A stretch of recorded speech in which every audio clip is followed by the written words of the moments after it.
Fala pessoal, Rian aqui, e nesse vídeo a gente vai continuar a nossa série de Spark. Spark a gente está vendo aqui ele para ciência de dados, para aprendizado de máquina, e nesse vídeo a gente vai dar continuidade ao nosso pipeline aqui, né, de aprendizado de máquina, utilizando Spark com Big Data e aplicando, né, técnicas de processamento de linguagem natural, típico aí da área de inteligência artificial, e também ampliando o nosso conhecimento dessa ferramenta de Spark, né, que é tão importante na utilização de Big Data. Tá certo? Então, no vídeo anterior, a gente fez as transformações, analisamos os dados, né, obtivemos os dados, salvamos lá em formato Parquet, né, e conseguimos ali fazer toda essa parte de pré-processamento do conjunto de dados inicialmente. Bom, agora a gente precisa fazer o processamento da linguagem natural, ou seja, da nossa coluna text. Por quê?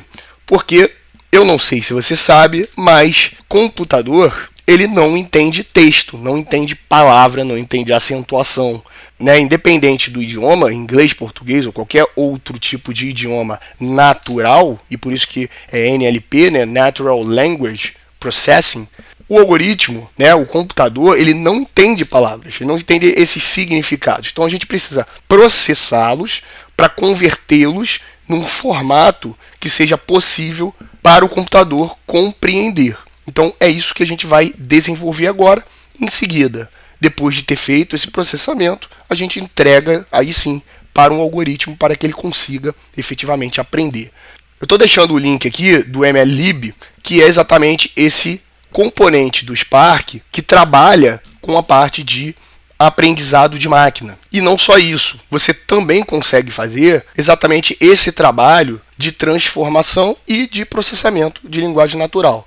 Então aqui está a documentação, recomendo que vocês entrem aqui, deem uma olhada, principalmente você que vai trabalhar, né, com inteligência artificial, aprendizado de máquina. Esse é um componente, né, o MLlib é muito importante, né? Então se você vier aqui na parte de extracting e transforming, ou seja, trabalhar com as features, com os parâmetros, você vai ter todos os elementos que você consegue fazer aqui utilizando o MLlib, e dentre eles é aquilo que a gente chama de Feature Extractor. O que Feature Extractor faz? Ele faz a extração de atributos. A extração de atributos da onde? De texto. Não é exatamente isso que a gente quer? A gente quer converter texto, que está em uma linguagem natural, escrita por pessoas, em atributos que possam ser lidos por computador, por um algoritmo, né, que é um programa de computador. Então, é exatamente isso que a gente vai desenvolver. Vamos voltar para o notebook? Bom, a primeira coisa que a gente vai fazer aqui é converter a nossa coluna stars para a mesma coluna, só que de nome label. Tá certo? E a gente vai aproveitar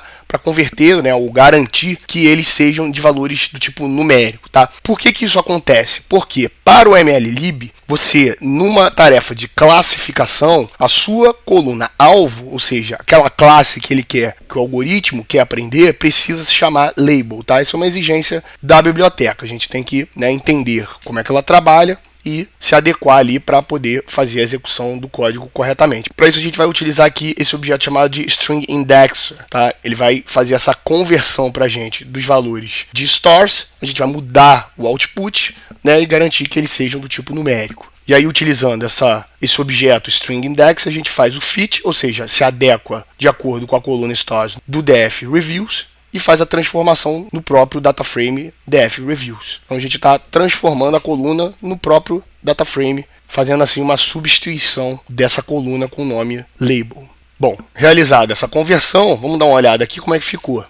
Então você tem, tomando ali, né, um dos exemplos da nossa base de dados, você tem a coluna text, você tem um texto aqui que o usuário colocou, e você vai ter o stars e a conversão dele, label, que nós acabamos de transformar, né? Lembrando que ele está em formato numérico, por isso que ele atribui aqui o 0.0, né? Bom, garantido que a coluna esteja de acordo com o requerimento da biblioteca do Spark, a gente agora vai começar a efetivamente fazer o NLP, né? Então, a primeira coisa que a gente precisa fazer é que, como a gente comentou, é converter esse texto num formato mais útil para o algoritmo de um computador, né? Então, a primeira coisa que a gente pode fazer é a tokenização. O que a tokenização faz? Perceba aqui que esses dados estão do tipo string. Olha só, você tem aspas aqui e aqui encerra string. Então, isso aqui, na verdade, ele é um conjunto de dados único, né? Isso aqui é uma string só. Ela tem um tamanho até grande, mas é um objeto só. Então, o que a gente vai fazer? A gente vai transformar esse único objeto string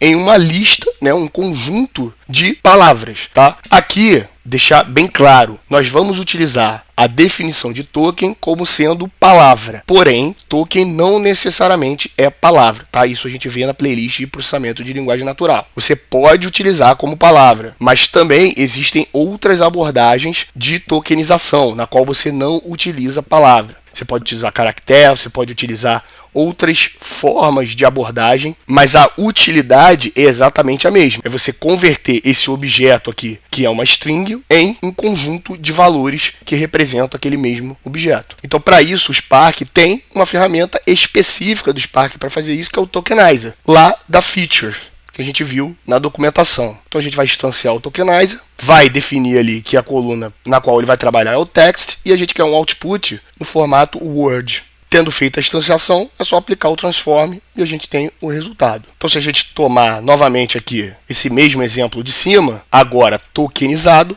vocês vão ver que a mesma linha vai ter o text, então você continua tendo aqui, ó, o seu conjunto, o dado que é a string inteira, você tem as colunas stars e label, que nós fizemos a transformação, e aqui embaixo você tem o conjunto, tá vendo? Que é uma lista chamada words, que se refere ao atributo text, só que ele é um conjunto de valores. Quais valores? Cada uma das palavras da sua string separadinhas, para que agora sim o algoritmo consiga compreender melhor esse texto, né, em linguagem natural. Bom, o próximo passo que a gente vai fazer aqui de processamento de linguagem natural é a chamada remoção de stop words. O que são stop words? As stop words são aquelas palavras no discurso, ou seja, quando a gente vai escrever, que elas repetem-se muito, né? Então, por exemplo, preposições, artigos e até às vezes outras classes de palavras que, por elas se repetirem muito, elas praticamente não têm valor semântico, não têm um significado tão forte assim. E por que a gente remove isso do texto? Porque você quer reduzir as informações que não são úteis para o algoritmo.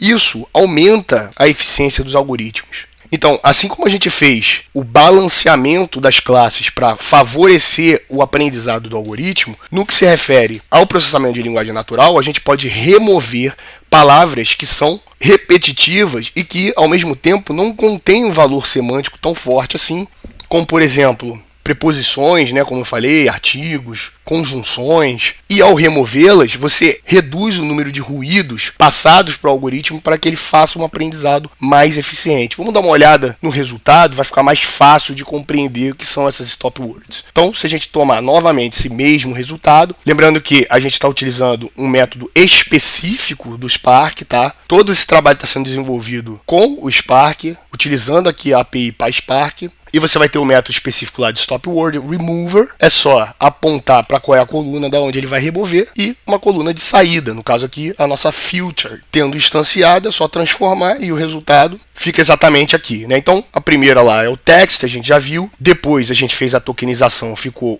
uma lista de tokens, ou no nosso caso, uma lista de palavras, que vai até aqui. E depois a gente tem a remoção das stop words. Então, vamos dar uma olhada aqui que palavras foram removidas a partir do filter. Então, olha só, a frase lá, né, inteira era If you decide to eat here. Então, if you decide to eat here. O que ele botou nessa primeira sentença? Decide eat here. Isso que importa em termos semânticos. As outras palavras, ele entende, né, e isso é feito de maneira automática, que ele não vai garantir tanta diferenciação para o modelo aprender. Então, ele remove essas palavras que possivelmente acabam até atrapalhando o aprendizado do algoritmo e torna o nosso processamento mais eficiente, tá certo? Então, vocês podem ver, ele vai remover essas palavras e vai deixar só aquelas palavras que têm realmente valor para a compreensão da frase, né? Então, você tem o resultado aqui, filtered. Então, só para ficar mais claro, né? Vamos puxar aqui a coluna Word. Você vai ter aqui, ó, cada uma delas. If you decide to eat here, just, ou seja, cada uma das palavras convertidas em tokens. E quando a gente filtra, você passa a ter a remoção daquelas palavras que não são consideradas tão úteis para o algoritmo, tá certo? Essa é a remoção dos stop words. Tá? Agora, o que a gente vai fazer? Bom, eu já tokenizei o meu texto, ou seja, converti ele de uma string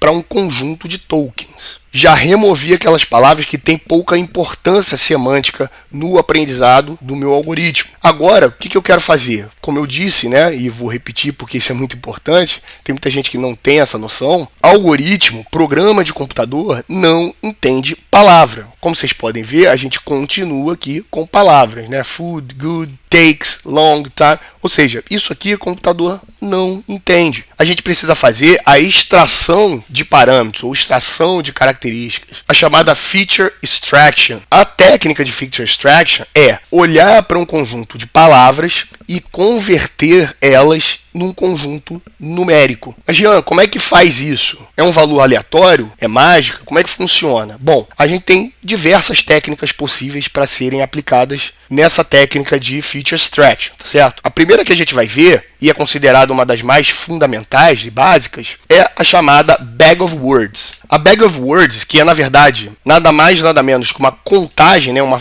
contagem de frequência das determinadas palavras ou dos determinados tokens, ele converte aquele vetor, né, aquela lista de tokens, numa lista de valores numéricos. E o que esses valores numéricos representam na bag of words? Ou no ball aqui, né? Ele representa a quantidade de vezes que aquele token se repetiu no seu vocabulário. É muito simples. É uma abordagem bem simples, mas bastante funcional. Ou seja, se você pegar todos os elementos da sua base de dados, você vai ter repetições de tokens. Então, a palavra weekend, a palavra restaurant, elas vão se repetir ao longo da sua base de dados. E o que eu vou fazer? Eu vou contar a frequência desse token. Bom, então, para fazer isso, o Spark conta com um método específico, que ele chama, né, na plataforma do Spark de hashing TF. Então a gente vai instanciar aqui o hashing TF, lembrando que o hashing TF ele é um método de bag of words específico aqui para o Spark,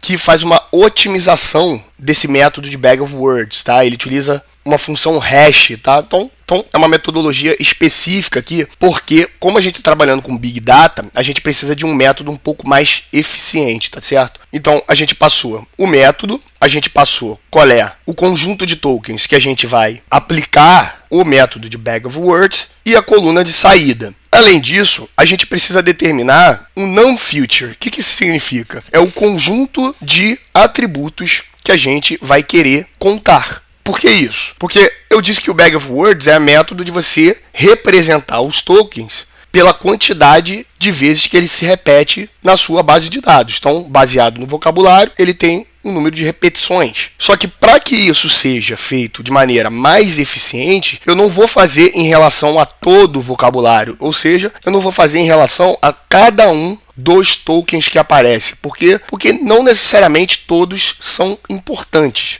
É claro que quanto mais tokens você apresentar para o algoritmo, é mais provável que ele consiga obter mais informação. Mas como a gente está desenvolvendo aqui um método experimental para a gente demonstrar esse método de aprendizado de máquina aqui com o Spark, a gente vai reduzir isso para 10. Então o que significa? Que ele vai pegar, vai fazer a contagem dos tokens no vocabulário, vai colocar num ranking e vai me retornar apenas as features, ou seja, os tokens, os 10 mais importantes. Então, cada coluna vai ser representada pelo conjunto de tokens, pelos 10 conjuntos de tokens mais importantes do meu vocabulário, ou seja, do conjunto de tokens que aparecem em toda a minha base de dados. Então, só para a gente ter uma ideia, né, porque explicando às vezes não fica tão palpável, eu tenho lá o mesmo conjunto de dados, percebo que a gente está fazendo isso de maneira cumulativa, né, para a gente conseguir observar essas transformações ao longo de um pipeline verdadeiro de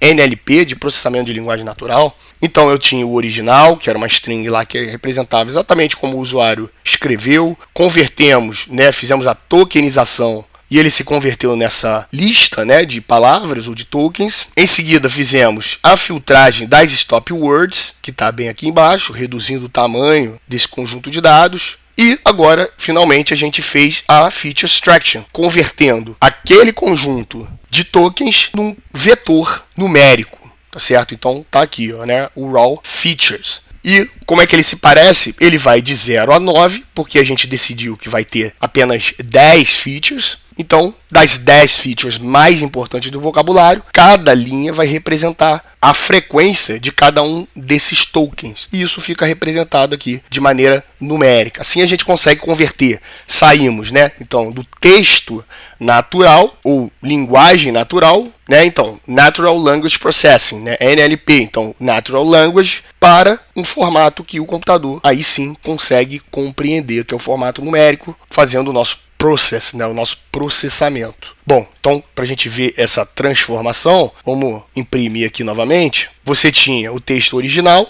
né, então um texto como é escrito pelo ser humano, aqui está em inglês, né? A gente removeu as stop words, então aqui você tem uma ideia de como isso fica, né? Você vê que ele fica um pouco mais objetivo aqui, decide, eat, here, where, going, take, 2 hours, beginning, end, ou seja, ele deixa para trás aquelas palavras que são apenas para completar o sentido, né? Perde um pouco da relevância no aprendizado. E tudo isso se transformou nesse conjunto aqui vetorial que o Spark utiliza. Perceba que ele tem uma organização tanto característica, né? Ele se apresenta aqui primeiro com o número de colunas, em seguida cada um daquilo que seria o header, né, ou o nome dessas colunas, que vai de 0 a 9, já que a gente decidiu que teria 10, e em seguida efetivamente, né, o valor de cada uma dessas features extraídas. Então, essa linguagem natural se transformou nesse valor aqui numérico, né, nesse conjunto de valores numéricos. Bom, agora o que eu vou fazer aqui? Eu vou refazer cada um dos passos para ficar muito claro do que a gente fez, porque eu quero mostrar uma outra forma mais eficiente de desenvolver esse pipeline de processamento de linguagem natural, tá? Então, o que a gente fez, né? Retomando, a gente tratou as colunas de text e stars, né? Fizemos a conversão ali dos valores de multilabel para binários. Em seguida, aqui eu só estou puxando uma fração dos dados para ficar como exemplo ele rodar mais rápido, né? Então, a gente utilizou aqui o String Indexer para converter os valores para valores numéricos e alterar o nome, né? Como eu falei, do valor da coluna para label, que é exigido pelo MLlib. Em seguida, fizemos a tokenização, remoção das stop words e, por fim, a extração das features, né, das características. Então, a aplicação desses passos vai nos dar exatamente o resultado que a gente vem demonstrando, mas tratando deles com um pouco mais de detalhes. Existe uma forma muito mais eficiente de você fazer isso aqui, inclusive em termos de custo de processamento, que é utilizando o pipeline. Então, o pipeline, o que ele vai fazer? A partir da instanciação de cada um dos transformadores, ou seja, do indexer, ou seja, do tokenizer, remover e o extrator de features, eu vou aplicar ao objeto pipeline, eu coloco eles como stage, eu crio uma verdadeira pipeline, uma verdadeira linha de processamento. E ele vai dar conta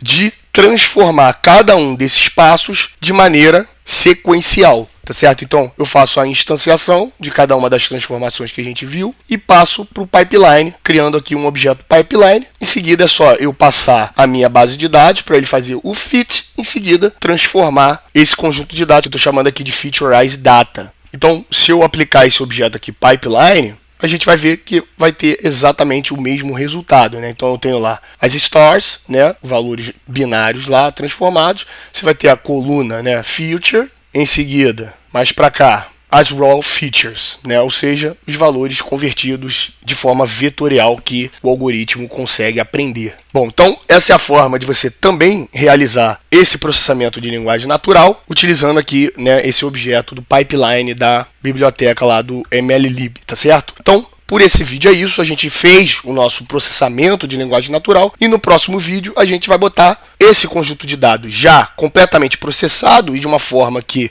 o computador, né, o algoritmo consegue compreender para aprender e ver, né, efetivamente se ele de fato consegue fazer essa classificação de forma automatizada, tá certo? Então, para esse vídeo era isso. Se você gostou, peço que curta, compartilha com quem você considere que possa se interessar pelo conteúdo e a gente se vê no próximo vídeo.